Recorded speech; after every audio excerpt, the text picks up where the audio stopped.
Bonjour mes amis, je suis content de vous voir et je suis content de vous avoir en ligne. Je, j'espère que vous avez eu une bonne école de sabbat. Nous avons eu une classe très animée et j'espère également que ce sabbat, même si nous sommes chez nous, même si on ne peut pas être ensemble, que ça soit à nouveau un sabbat plein de bénédictions. Je vous invite, avant de commencer, à prier. Père éternel, je te prie de bénir chaque personne ici présente, chaque personne qui nous regarde. Sois avec nous et aide-nous à comprendre ta volonté pour nous. Au nom de Jésus-Christ, je te prie. Amen.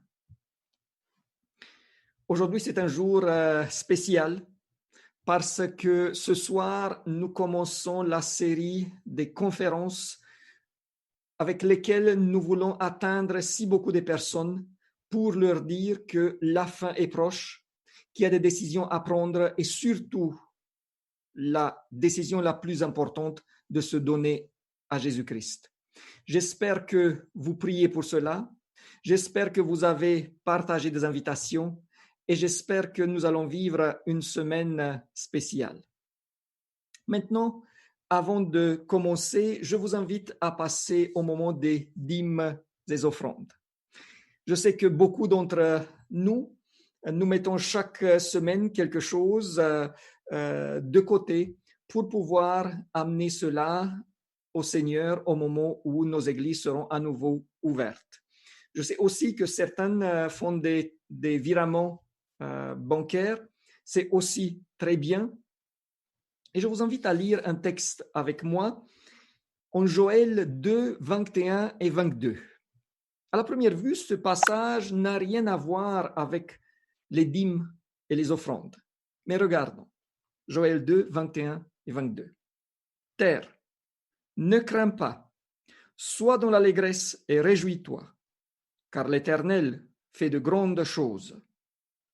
Bêtes de champ, ne craignez pas, car les plaines du désert reverdiront, car les arbres porteront leurs fruits, le figuier et la vigne donneront leur richesse. Alors, ce que dit ce texte est que c'est le Seigneur qui tient tout en main. C'est du Seigneur que dépend la richesse. C'est le Seigneur qui donne à manger. C'est le Seigneur qui donne la richesse. C'est le Seigneur qui nous donne tout ce que nous avons. Et que nous dépendons donc tout d'abord de Dieu. Que notre relation principale en ce qui concerne les biens matériaux, c'est entre nous et Dieu. C'est comment nous voyons cela. Si je vois que c'est le Seigneur qui me donne et à qui tout appartient, dans ce cas-là, je vais avancer, je vais savoir que le Seigneur, il tient tout en main, il va prendre soin de moi d'une manière ou d'une autre. Je vais savoir que la crise va passer, la crise sanitaire, que même s'il y aura une crise économique, le Seigneur va prendre soin de moi. Justement, à travers les dîmes et les offrandes, je montre au Seigneur que c'est en lui que je me confie. Je lui remercie pour cela. Mes frères et mes sœurs, soyons fidèles, soyons généreux, parce que nous avons un Seigneur qui nous donne plus que ce dont nous avons besoin. J'aimerais prier dans ce sens. Seigneur, bénis chaque personne qui a mis sa dîme de côté. Bénis chaque personne qui a mis de côté des offrandes pour te les donner à toi. Seigneur, il y a des personnes qui ont des difficultés financières et qui ont quand même voulu donner quelque chose. Bénis-les, bénis-nous tous. Aide-nous, Seigneur, à avoir un cœur ouvert. Aide-nous, Seigneur, à être fidèles et à être généreux.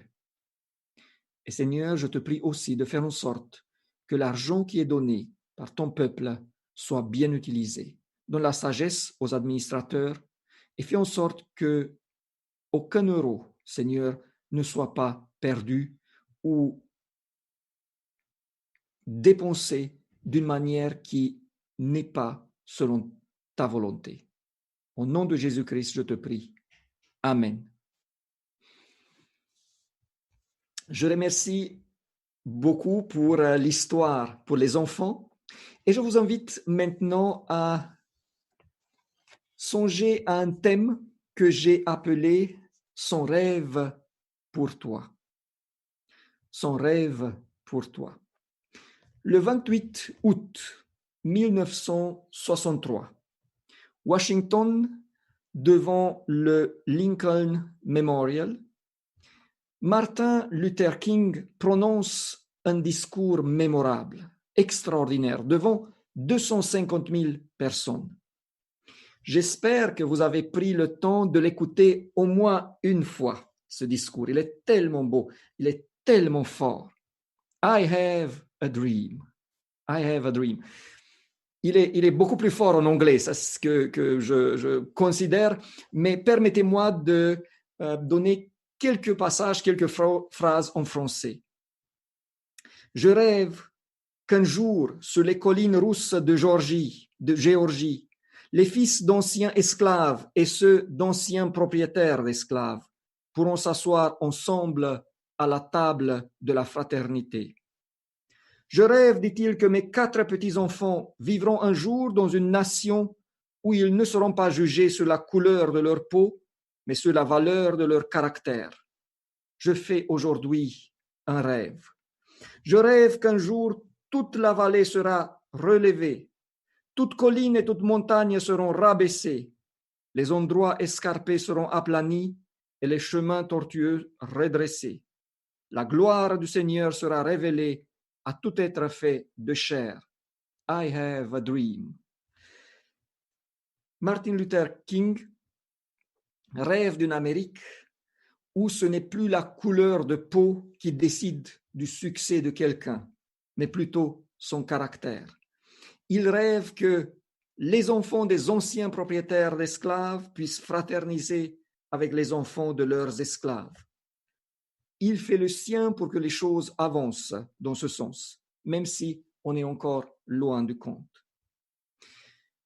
Mais mes amis, je ne sais pas si vous le saviez, mais dans la Bible, il y a un discours qui va aussi dans ce sens, qui parle des rêves, qui est encore plus fort que celui de Martin Luther King. Je l'affirme, moi. Il y a dans la Bible un discours qui exprime ce que Jésus-Christ, le Seigneur du monde, notre Sauveur, rêve pour toi et pour moi, pour son Église, pour ceux qui le suivent.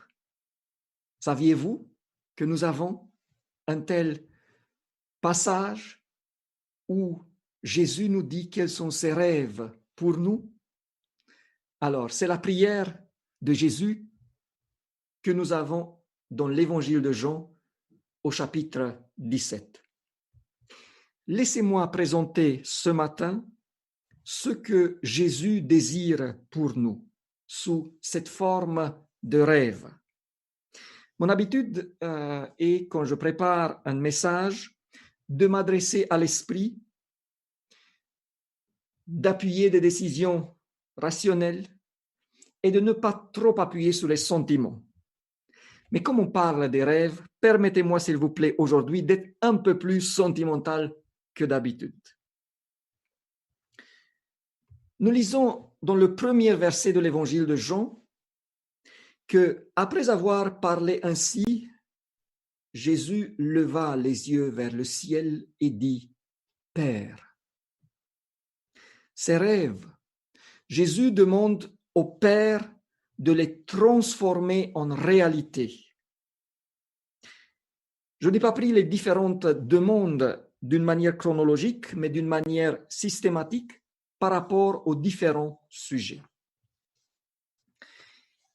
Et j'aimerais commencer avec le premier rêve de Jésus nous concernant.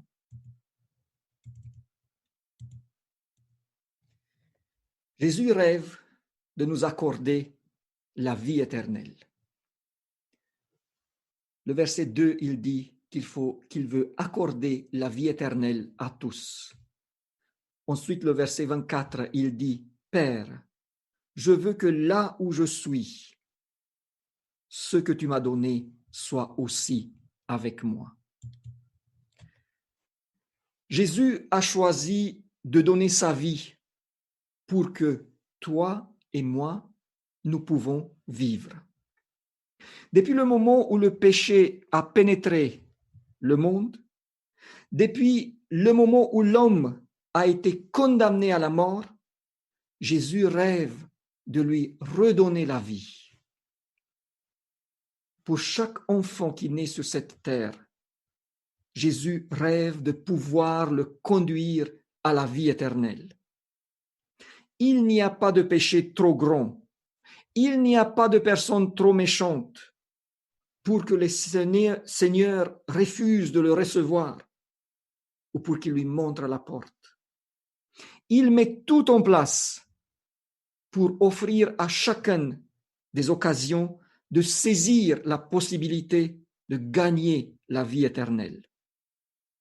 Ensuite, son rêve est de nous avoir avec lui. Il a choisi la mort pour le bonheur de nous avoir à côté de lui, toi et moi. Vous vous imaginez le roi de l'univers, celui vers qui tous les êtres, les anges inclusivement, regardent en haut, rêve de nous avoir, nous, dans sa proximité. Nous ne sommes pas capables de comprendre cela, mais ça devrait suffire pour remplir nos cœurs d'amour et de reconnaissance envers lui. Chaque personne qui refuse l'offre du salut et qui ne sera pas avec lui représente un rêve brisé pour Jésus. Ne brise pas, s'il te plaît, le rêve du Seigneur te concernant. Et Jésus a un deuxième rêve. Il rêve d'avoir une relation avec nous. Il rêve de nous voir rester en lui. Qu'il te connaisse, toi, le seul vrai Dieu, et celui que tu as envoyé, Jésus-Christ. Et ensuite, il dit, garde en ton nom ce que tu m'as donné. Notre Sauveur rêve que les humains arrivent à connaître Dieu et à le connaître lui-même. La vraie religion n'est pas l'accomplissement d'un nombre de règles, mais une relation personnelle. Et pour qu'une relation fonctionne, il faut que les personnes passent du temps ensemble et qu'ils se connaissent. Jésus rêve que nous avons envie, que nous avons le plaisir de nous adresser à lui, de lui parler.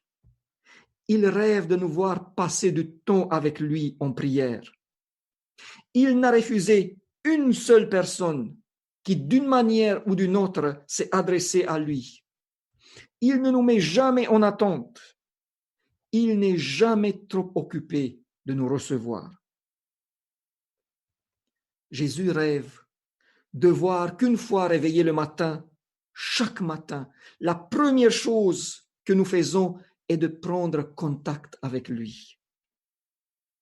Mes amis, combien de fois le Seigneur du monde, était là pour attendre impatiemment que je lui parle, et je lui ai dit qu'il y a des choses plus importantes, que j'ai des choses plus urgentes que lui, ou je lui ai dit rapidement quelques mots pour qu'il ne puisse rien dire, et je suis parti. Et lui, il est resté triste en regardant comme je me suis éloigné. Jésus rêve que la relation que nous avons établie avec lui soit durable. Il sait que le malin est à l'œuvre et qu'il ne baisse pas les bras quand quelqu'un a choisi de se donner à lui. Son rêve est que nous résistons et que les épreuves que nous devons traverser ne nous éloignent pas de lui. Il rêve que l'alliance que nous avons conclue avec lui soit pour la vie, pour toujours. Chaque personne qui refroidit, chaque personne qui néglige la prière, chaque personne qui s'éloigne de Dieu et de son Église, chaque personne qui choisit le monde représente un rêve brisé pour notre Seigneur. Ne brise pas, s'il te plaît, le rêve de Jésus te concernant. Ensuite, Jésus rêve que nous soyons sanctifiés par sa parole. Sanctifie-les par ta vérité. Ta parole est la vérité. Jésus rêve de nous voir intéressés et pénétrés par sa parole. Il a mis à notre disposition ce moyen tellement puissant pour que le Saint-Esprit puisse nous informer, nous influencer, nous aider à reconnaître et à vaincre le péché, nous aider à transformer nos caractères, nous aider à ressembler de plus en plus à lui-même. Il rêve, le Seigneur, de nous voir lire, étudier, méditer chaque jour.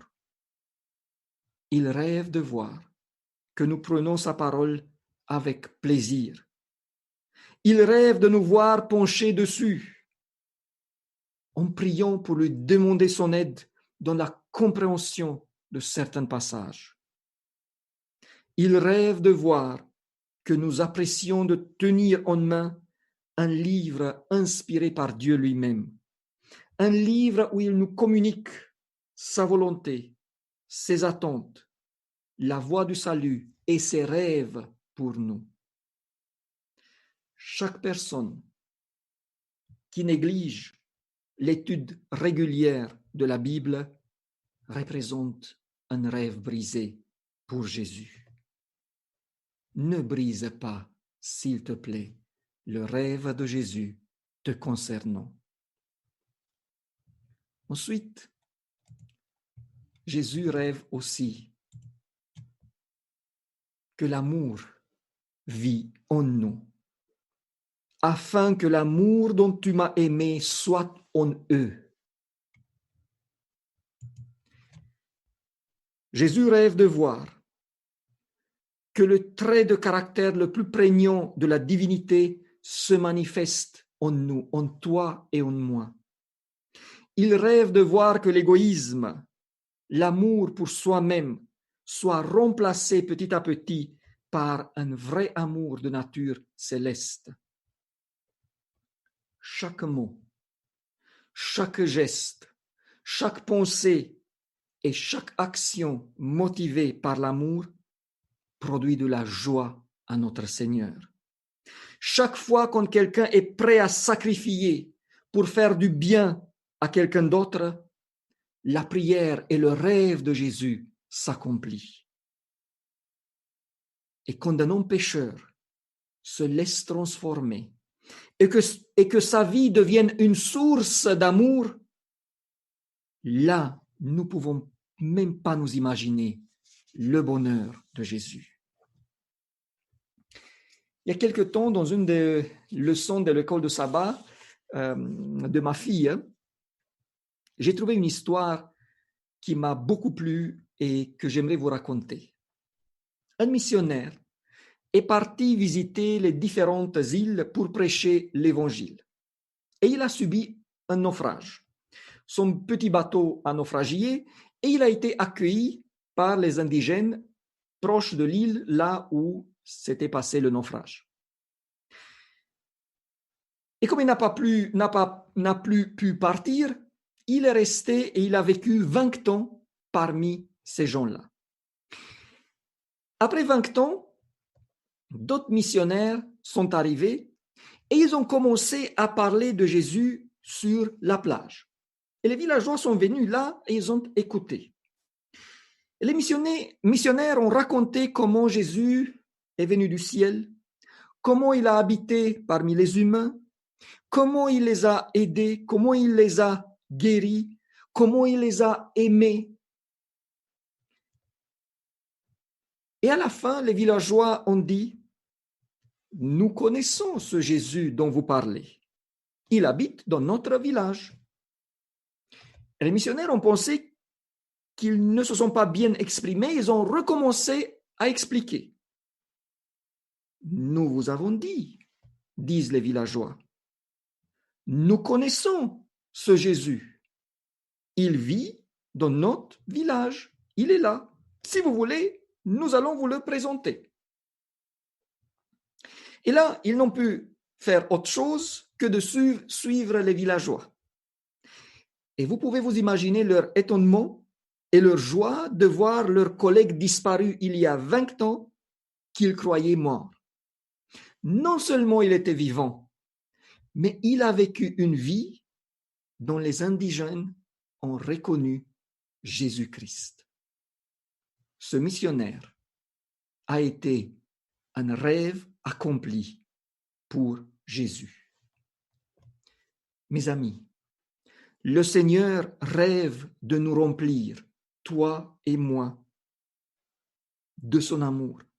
Il rêve de nous voir agir autour de nous comme lui, il l'a fait. Il rêve de voir que les gens nous regardent et qu'ils le reconnaissent lui en nous. Qu'ils voient en nous son caractère à lui. Prions que son amour nous transperce, nous convainque, nous change, nous transforme et que chaque jour nous permette de propager autour de nous des rayons de l'amour de Christ. Sois, s'il te plaît, pour Jésus, un rêve qui devienne réalité. Sois un rêve accompli de ton Seigneur.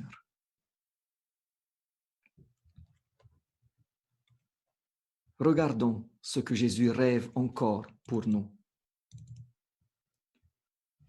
Comme tu m'as envoyé dans le monde, je les ai aussi envoyés dans le monde. Je prie pour ceux qui croiront en moi par leur parole. La mission. Si quelqu'un accepte Jésus en tant que sauveur et Seigneur, s'il a une bonne relation avec lui, s'il avance sur le chemin de la sanctification, si l'amour de Dieu se fait place dans son cœur, alors il ne va pas pouvoir vivre sans vouloir transmettre aux autres l'information d'un tel Seigneur. Jésus rêve de voir ses disciples accomplir la même mission que la sienne. Il rêve de voir que nous le représentons comme lui, il a fait avec le Père.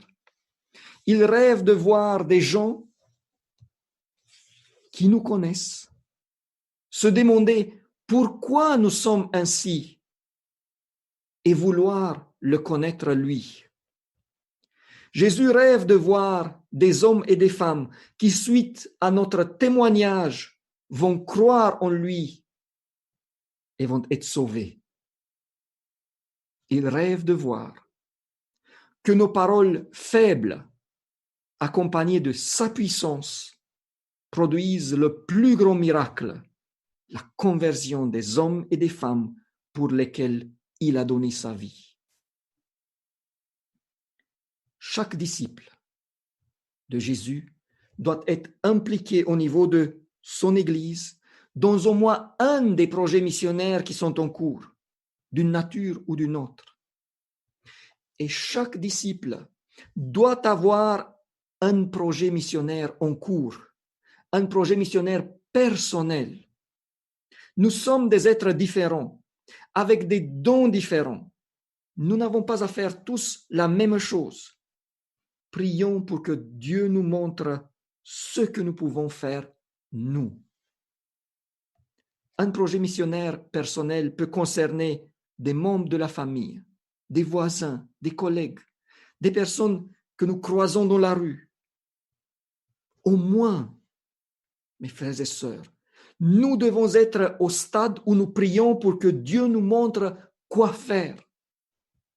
Au moins ça. Voilà, je ne peux pas m'empêcher de raconter aussi une histoire pour les enfants, mais ce n'est pas seulement pour les enfants. C'est l'histoire d'un petit garçon africain qui s'appelle Mubofu.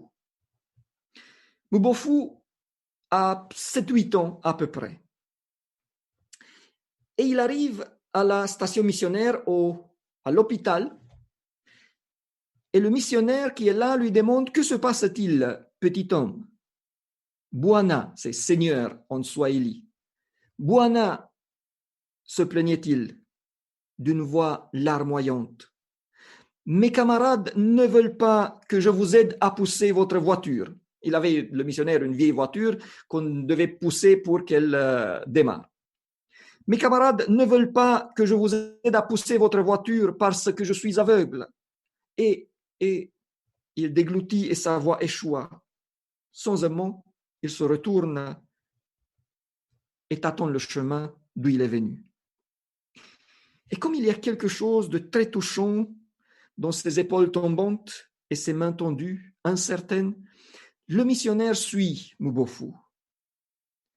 Quand il a entendu des pas derrière lui, il dit « Bwana, je peux vous aider à pousser, même si je vis à Utitu. » Ça, c'est le pays des ténèbres. « Mais tu pourras tomber si la voiture commence à aller vite. »« Car, Bwana, j'ai l'habitude, je tombe souvent. Je n'ai pas peur de quelques éraflures en plus. Est-ce que je peux vous aider ?» Ça, c'est Mubofu. Aveugle, mais toujours prêt à aider. Un jour, le missionnaire arrive dans le village de Mubofu, qui est à peu près à 6-7 kilomètres de l'hôpital, pour proposer son aide, car il y a une épidémie de rougeole et beaucoup d'enfants meurent. Mais le chef de ce village ne veut du tout qu'il soit là. Et comme c'est le soir, il fait en sorte, comme par hasard, de casser la lampe du missionnaire. Donc, il doit repartir. En plus, il fait nuit et le missionnaire donc doit retourner dans l'hôpital les 6-7 kilomètres dans le noir. Et devant lui, il entend quelqu'un lui dire « Bwana, je suis là. J'ai vu tout ce qui s'est passé. Puis je me suis faufilé dans l'obscurité. » C'est Mubofu. « Écoutez, Bwana, si vous vivez dans le pays de ténèbres comme moi, le jour et la nuit sont les mêmes. Et je connais par cœur le chemin vers l'hôpital, que le soleil brille ou non. Je veux vous guider. » Alors, le missionnaire a pris la main du petit et ils ont parcouru ensemble le chemin. Une fois arrivé, il dit au petit, « Ce soir, tu dormiras avec moi à l'hôpital. » Mais Mubofu secoua vigoureusement la tête. « Non, non, Bwana, je dois retourner immédiatement dans mon village. Il y a beaucoup de travail qui m'attend. Je dois amener des enfants malades ici à l'hôpital. Et je ne peux pas faire ça que la nuit, sinon on va m'arrêter. » « Mais tu vas avoir des soucis avec le chef. Qu'est-ce qui sait qui pourra t'arriver ?» dit le missionnaire. « Bwana, dit le garçon aveugle, avez-vous peur des difficultés lorsqu'il s'agit de sauver de nombreuses vies et de leur parler de Dieu? » « Non, mon ami, dit le missionnaire, je n'ai pas peur d'aucun inconvénient en ce qui me concerne. Mais qu'en est-il de toi? Car Bwana, devrais-je seulement remercier à Jésus là où ce n'est pas dangereux? Que ce que je fais m'amène la souffrance. Mon Bwana du ciel n'a-t-il pas souffert quand il a été giflé sur la croix pour moi? Et là, le missionnaire, quand il voit la profondeur de ce petit, ne dit plus rien. Et petit à petit, pendant plusieurs jours, Mouboufou réussit à amener à l'hôpital 24 enfants qui seront sauvés. Sauf que le chef et ses acolytes vont apprendre et sont tellement fâchés qu'ils vont le prendre et amener le petit Mouboufou dans la hutte d'un homme qui avait la varicelle. Le petit contracte la maladie et quand le missionnaire qu'il avait cherché partout le trouve, il est trop tard pour le traiter et le sauver. Il ne peut qu'entendre sa joie d'avoir pu sauver des vies et d'avoir pu parler de Jésus. Et puis, Mouboufou ferme les yeux pour toujours. Mouboufou a un beau projet missionnaire et le Seigneur rêve de voir plusieurs personnes avec cette attitude. Mouboufou représente un rêve accompli pour lui. J'espère rencontrer ce petit dans le ciel et parler avec lui. Chaque personne qui a reçu l'Évangile et qui ne fait pas d'effort pour en amener d'autres représente un rêve brisé pour notre Seigneur. Ne brise pas, s'il te plaît, le rêve de Jésus te concernant. Sois, s'il te plaît, pour Jésus, un rêve qui devienne réalité. Sois un rêve accompli de ton Seigneur. Mais vous savez quoi? Le diable a aussi des rêves. Et un de ses plus grands est de voir les disciples de Jésus se disputer et se scinder. Et il travaille durement dans ce sens. Et chaque fois quand ça arrive, il est heureux, car il sait que des gens disputés et scindés ne pourront plus accomplir leur mission. Alors, ton Seigneur et mon Seigneur rêvent de la réconciliation et de l'unité de ces églises, afin que tous soient un, comme toi, Père, tu es en moi, et comme je suis en toi, afin qu'eux aussi soient un en nous, pour que le monde croie que tu m'as envoyé. Justement, mes amis, le rêve de Jésus est de nous voir unis autour de lui, de nous voir unis autour de sa parole et de nous voir unis autour de la mission qu'il nous a confiée. Vous voyez comment il l'exprime. Il ne rêve pas d'une unité de façade, mais d'une qui a comme modèle la divinité elle-même, où chaque personne accomplit sa mission dans une collaboration parfaite avec les autres. Il rêve de voir que nous sommes prêts à nous soumettre dans le cadre de l'Église, comme lui, il le fait avec le Père.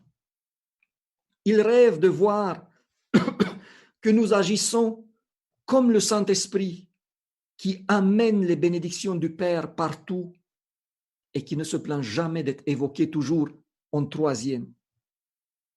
Il rêve de voir nous aimer les uns les autres comme le Père aime le Fils. Mes frères et mes sœurs, chaque dispute entre nous, chaque tort et chaque injustice attriste notre Seigneur. Chaque fois qu'un de ces sujets refuse de se pardonner et de se réconcilier, un rêve de Jésus est brisé. Chaque fois que nous qui voulons être ses disciples, nous marchons un à côté de l'autre, sans qu'on soit vraiment ensemble et unis, le rêve de Jésus se brise.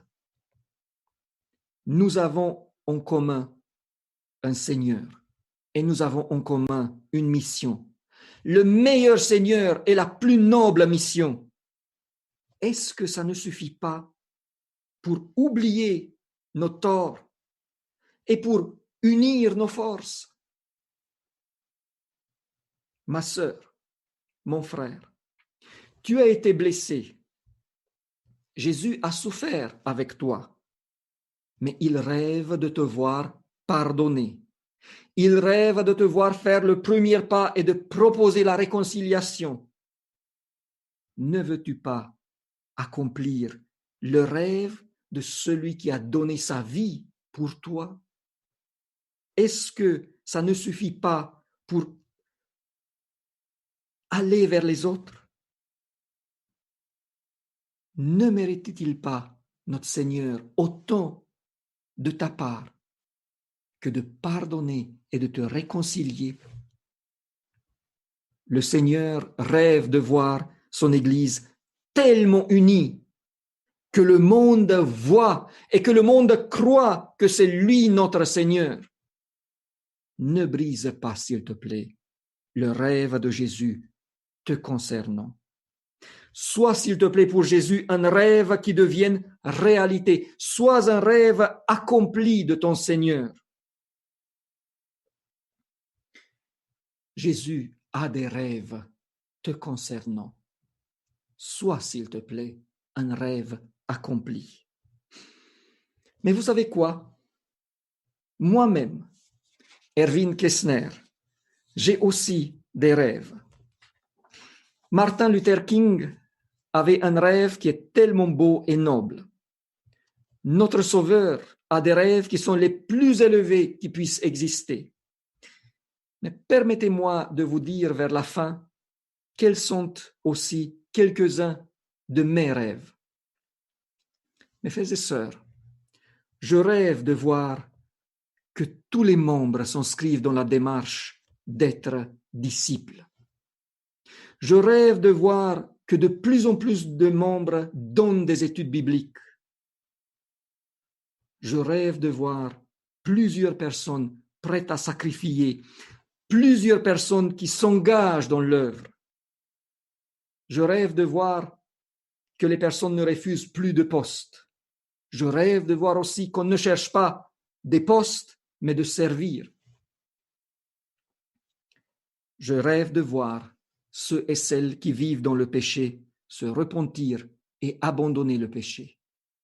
Je rêve de voir que dès qu'il y a des difficultés, on cherche les solutions dans la prière. Je rêve de voir que l'étude de la parole est prise au sérieux. Je rêve de voir que nos jeunes et nos enfants choisissent Jésus. Je rêve de vous voir vous engager dans l'Église, dans l'œuvre. Je rêve de vous voir, chers jeunes, mettre vos talents et vos dons à la disposition du Seigneur. Je rêve de voir les jeunes et les moins jeunes travailler ensemble, se respecter et s'aimer. Je rêve de voir que les jeunes obéissent aux responsables avec plaisir et non seulement par devoir, et que ceux-là comprennent et savent les diriger avec amour. Je rêve de voir les enfants et les jeunes mieux connaître les Écritures. Je rêve de les voir moins accros au smartphone et plus à la parole. Je rêve de voir ceux et celles qui ont quitté nos églises, de revenir et que nous savons les accueillir. Je rêve de voir les jeunes et les moins jeunes, qu'ils ne sont plus attirés tellement par le monde, par ce que le monde offre, par la musique du monde, par les vêtements du monde, par les bijoux du monde, par les moyens de se distraire du monde. Oui, je rêve de voir aussi que les jeunes respectent les standards de l'Église, non pas parce qu'on leur impose cela, mais parce qu'ils en reconnaissent la correctitude. Je rêve de voir que les personnes qui se sont disputées prient ensemble, pleurent ensemble, qu'elles se demandent pardon et qu'elles unissent leurs forces pour faire avancer l'Évangile. Je rêve de voir les anciens qui ont souffert et qui ont été blessés de pardonner et de travailler avec ceux qui les ont blessés pour faire avancer l'Église et pour la gloire de Christ. Je rêve de les voir demander pardon à ceux et celles qu'ils ont blessés. Et je rêve de voir qu'on leur pardonne et qu'on continue à les suivre. Je rêve de voir mes églises réconciliées et unies avec tant de capacités et avec tant de dons. Nous pouvons secouer le monde. Nous pouvons secouer l'empire du malin. Je rêve de voir mes églises avancer de telle manière que l'empire du malin tremble. Je rêve de voir aussi que moi-même et mes collègues pasteurs, nous sommes des vrais leaders spirituels, que nous offrons à nos églises la nourriture spirituelle dont elles ont besoin. Je rêve de voir que moi et mes collègues, nous donnons un bon exemple de service et de sacrifice, et que moi et mes collègues, nous donnons un bon exemple d'unité et de collaboration. J'aimerais tant que mes rêves soient pas.